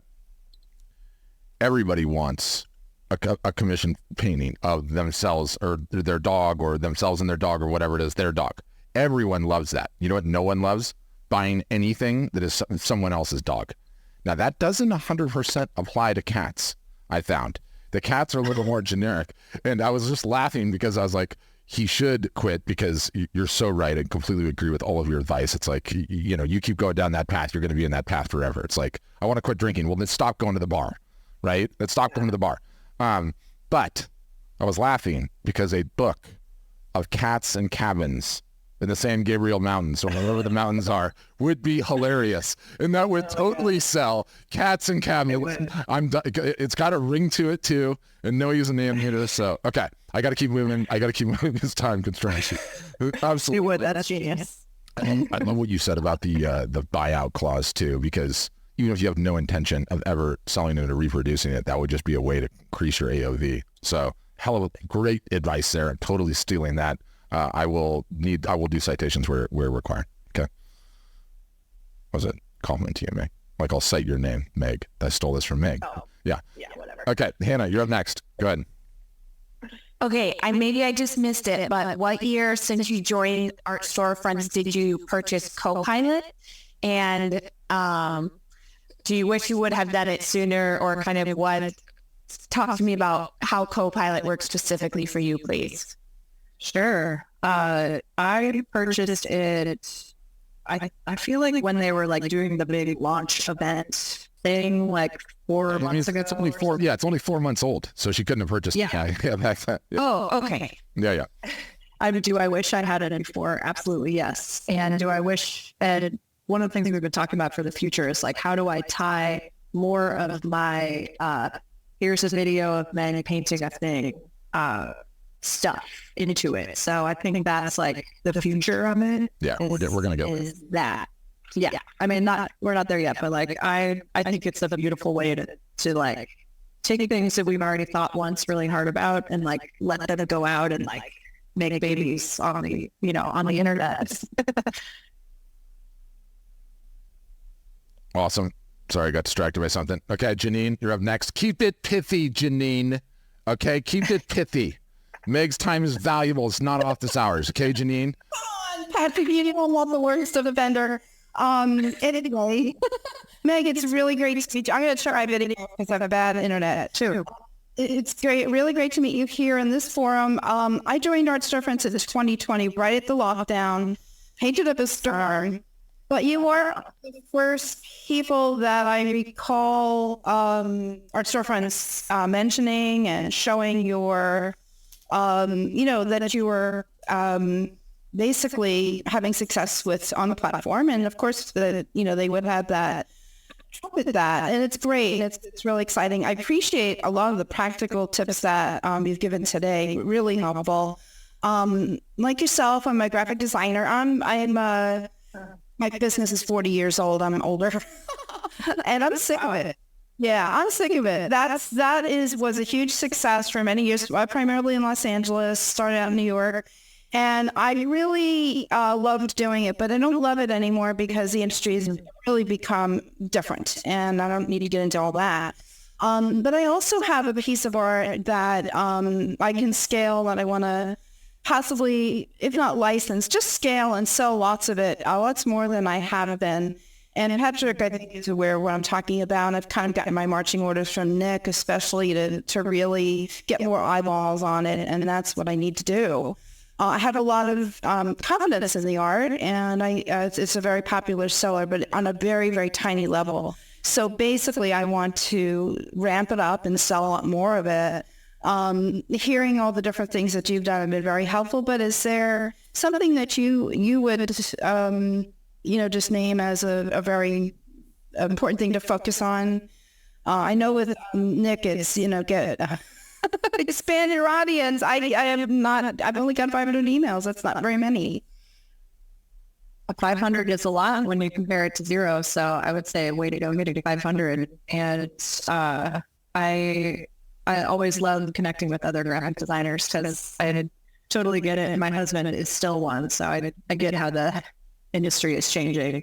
Can I ask what the subject matter of the piece is? I think that might determine my answer. Yeah, I muted her. So is it a secret? No. It's great, and I'm encouraging her on it. So she's got like nursery room style letters of the alphabet kind of painted out. Things that would be in a nursery, but really cool kids art too. Yeah. Yes. Okay. I think continue doing all the things you're doing. So putting it out to your existing audience on social media, on your email list, and then curators, giveaways, curator strategy, people who are like, I hate the phrase like mommy blogger, but like mommy bloggers. So true. For sure. And then PR. And we didn't really touch on this today, but I think this is important to talk about. PR can be huge. And the way PR works is not that like somebody from the newspaper like finds you. And this goes back to this, like they come and find you and knock on your door and they're like, I hear there's artists in there. Like PR is strategically pitched and it is like around times of the year. It is like specifically around events and things. Like you get PR by going out to get PR. It doesn't come to you. So like any PR that I've gotten, if you see me, like I've been on the news, I've been in the newspaper, I've been in these magazines, blah, blah, blah. Like these are all strategically pitched things that I'm intentionally going out and getting for the most part. Sometimes they give away to other things that I didn't plan, but for the most part, like those are things that are intentional. So if you think that you're not getting PR because no one's finding you, it's because you're not trying to go get it. The news is like constant. They need news. They need stories. So yours is like a perfect, like be on the morning news segment about like cute ways to decorate your nursery. Maybe there's a time of the year when people are like more likely having kids, like maybe there's a seasonality to that. Or like see if there's like some sort of like time of year tie that you can like work your story in and like pitch the angle out to say like, hey, September 8th is National Nursery Day. Wow. Like, here's my stuff. And then see what happens. I think news stories help to add credibility to your brand. And then you can put that onto your stuff and say like, as featured by Fox 4 News. And then people are like, oh, this artist must be a big deal because they've been on the news.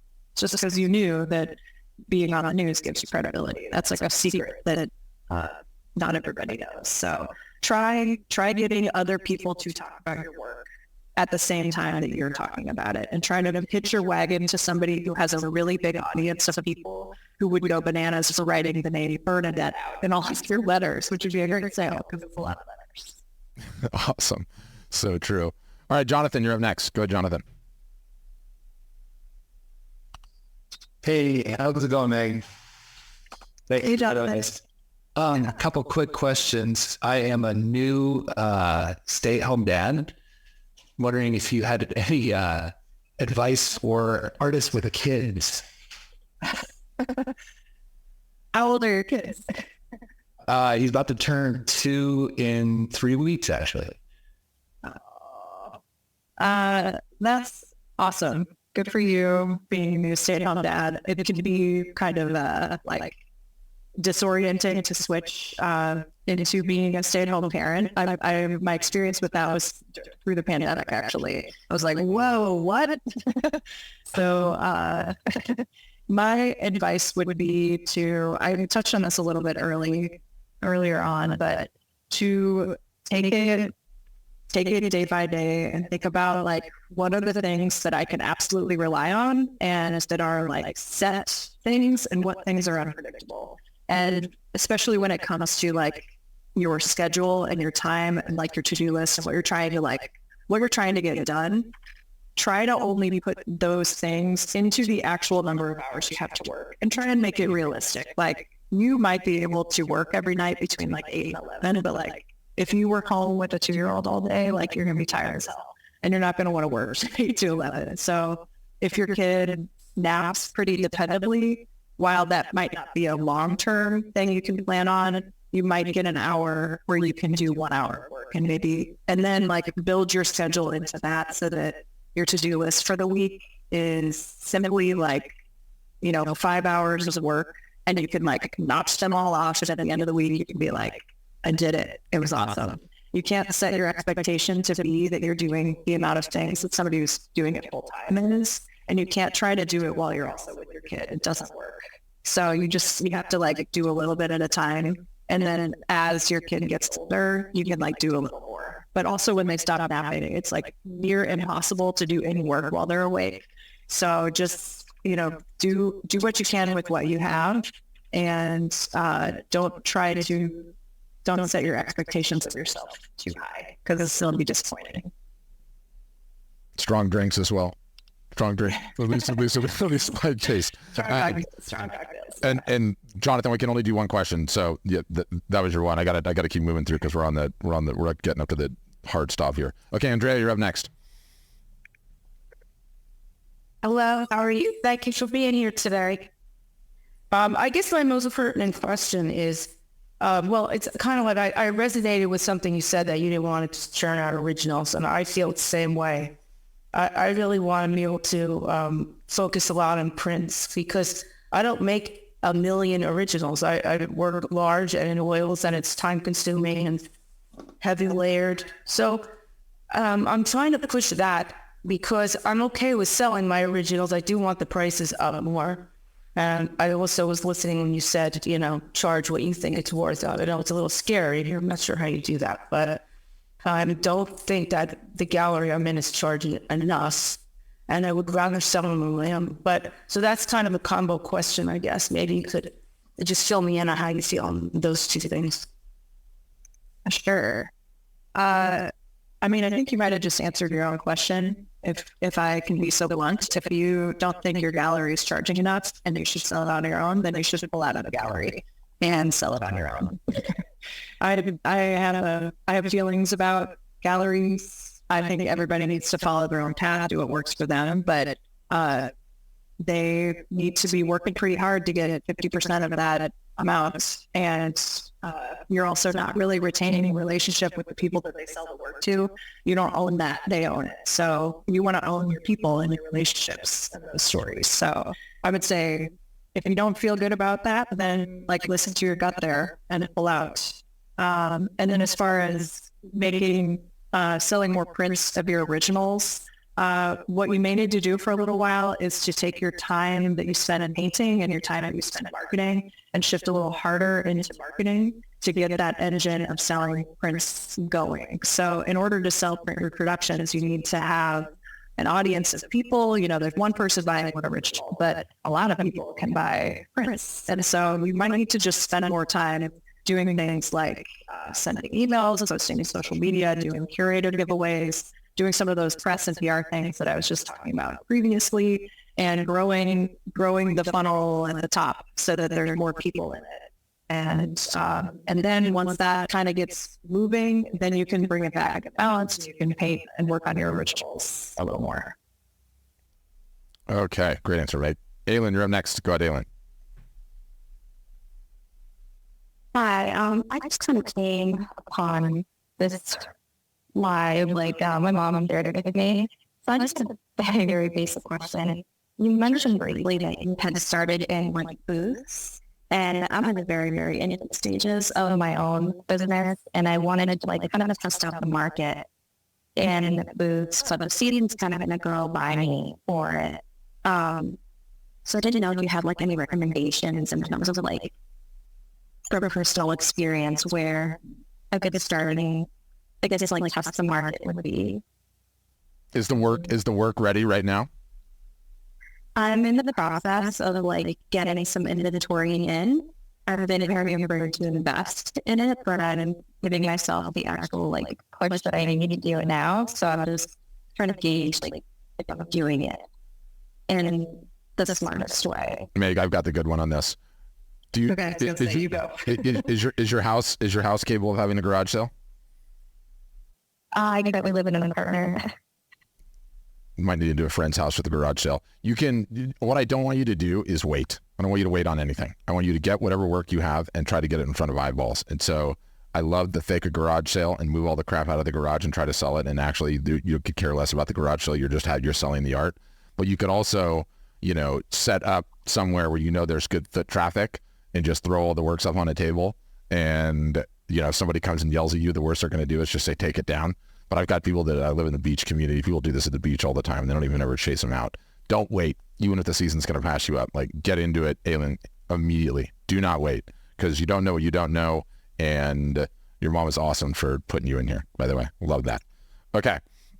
Mark, you're up next. Sorry, I see you're still in line, but you've already had a question. I'm trying to be democratic. All right, Mark, go ahead. Hey, that's fine, Patrick. How are you? Good. Meg, thank you so much. Mm-hmm. I have a very two-part question since Patrick said I can only ask one. Good hack. Did you hire a PR firm? And if so, how did you find them? Not until this year. So up until now, no. The way that I was able to get PR in the past was either through trading it out with like friends and family and people I knew who knew a person who could put something in front of somebody. So before then, no. This year I did. The way that I met that person was through, I donated work to a lot of charity events in town. And when I donate these pieces, I often get invited to the event. And there's one PR guy who's just like always there, always my point of contact for all the things, very well connected. So that was how I met him, just by being a guy about town. Great. Thank you. You're welcome. All right. Sorry, something derped out with my Zoom there. All right. Next up is Cassie. Go ahead, Cassie. Yeah, hi, thank you. So my question is regarding like events, like booths, those types of things. So I'm in the earlier process of my business, work full time, have small children. I usually get a lot of get commissions, has been the majority of my sales, pets and things like that. I also did one like specific niche convention last year, which I did make like at least like $1,200, smaller items, but I didn't get a lot of emails, or I couldn't collect emails. It wasn't a lot of things back then. People returning to my site. So my question regarding to you, like how vital was it for you to, when you started, and did you notice like it was better for you reaching out, doing all those multiple like booths or, events or shows at the beginning of your business or career? Yeah, a great question. And I would say my answer, you'll be able to relate to the reasons why, because you have small kids also. For me, everybody does things differently, but for me, doing shows did not work because they're always on weekends, which meant like getting childcare. There's like a lot of schlepping and prep stuff. And when I sat down and did the numbers for like, here's how much it costs to be at this convention. You said you did $1,200 in sales. Like, how much did it cost you to prep your inventory? How much time did you spend? And how much did it cost to be at that convention? Was it like, did that end up being a wash for you when you were there? I think it's a worthwhile question to ask. I think Patrick probably has you muted, but I would say I personally did the math on those things, and it was like, when I'm spending this much time, this much money, and it costs this much, here's how much I need to make when I do them. And it just was like, it did not work out for me, especially when I factored in, like, I'm going to have hire childcare all day. I mean, I need some help getting things in. So doing things where you don't have to have inventory, and so like doing a curator, doing giveaways, partnerships, things online and through social media, is you're a lot more nimble, and that's just going to work for you like at night and during the day. And at all those times, if you are working full time and you have small kids, your most precious resource is time. And you need to be like, if you want to move from where you are into working full time, you have to be very strategic about the things you do being super high value, like, and making you money or finding you customers. So I think that is the key for you. And I would say, like, bluntly, like, I think doing events is going to be kind of a waste of your time. And I think you need to focus on other things. Fairs and shows, all the in-person stuff, awesome. Problem, it's hard. It's just hard. Yeah. Even without kids, it's hard. Great answer on that, though. Terry, you're up next. You'll be done, Terry. Yep. Yes, I got it. Well, thank you for all of this. And I got a little freaked out when you started talking about the doing the portraits, because I've been working on a project for a singer that I like very much, and researching and practicing sketches, and I have an idea for a painting, and I really, I kind of thought, ooh, I could get in trouble for this somehow. What is the prep? Do you reach out and contact these people before you make a thing for permission? Or how exactly, for a live person, a person who's living? No, I mean, don't stop before you start. Like, yes. Okay. Oh, sorry, Meg, you got muted. I muted you. That's what happens in my savage mutery. Okay, don't stop before you start. Make the piece, put it out there, sell 100 grand worth of it, and then let's talk. Simple as that. Stated another way, not legal advice. I'm not an attorney. Megh is not an attorney. Yeah. It is easier. It's easier to beg forgiveness than ask permission.